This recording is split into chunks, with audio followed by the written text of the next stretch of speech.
challenging to get through. So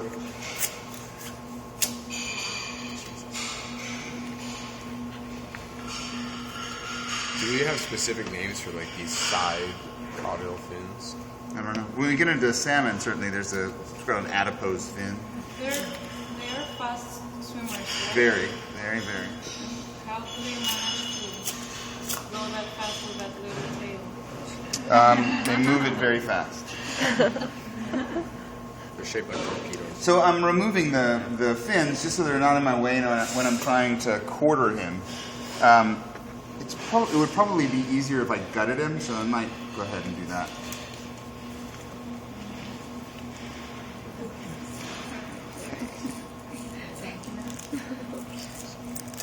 Sorry. Trying to find the wandered off the midline of the fish. There we go.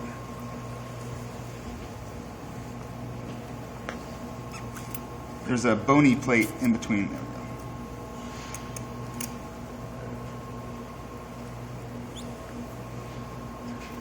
There's a bony plate for what's called a pelvic fin. I'm going to do this and not hurt myself.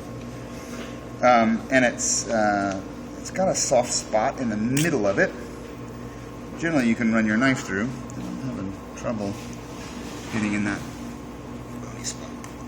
There we go. So if we do this, we can sort of open it up and you can see, right, there's the heart and the liver, right, and the gut. And you can also see the swim bladder, right? You see the swim bladder here, quite sort of full of air. So they have a pretty short and simple set of guts. But the heart, look how big the heart is, right? It's enormous for, it's probably bigger by weight than ours is. Because they swim so far, do so much work. You have to be careful when you open it up so you don't punch it. Yeah, I don't want to puncture the gut, certainly the intestines or anything. Are any of the intestines edible? Tuna liver is sometimes eaten, and certainly, given the price that you paid for the fish, people are working hard to find applications for all this stuff. You know. I was on a fishing boat and the guy talked to one of the guys who were fishing with to eat the heart.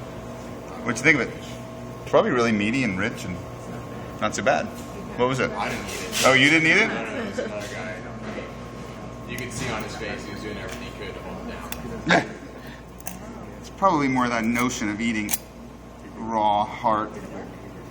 Right, so I'm just trying to free the gills here, and if I can do this, then I can generally grab the gills, give them a yank, and all the guts will come out.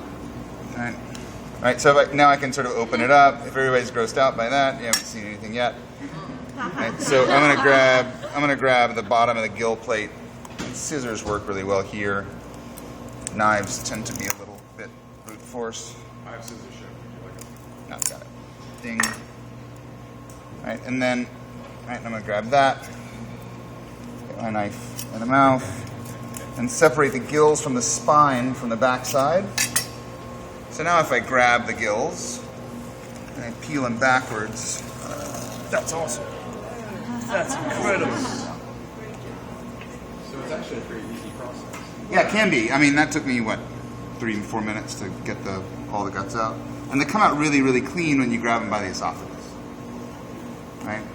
So I've got a bit of the swim bladder here, as it burst when I pull everything out. It's pretty cool. You can see how it puts air inside. Are we worried about contaminating anything as we remove any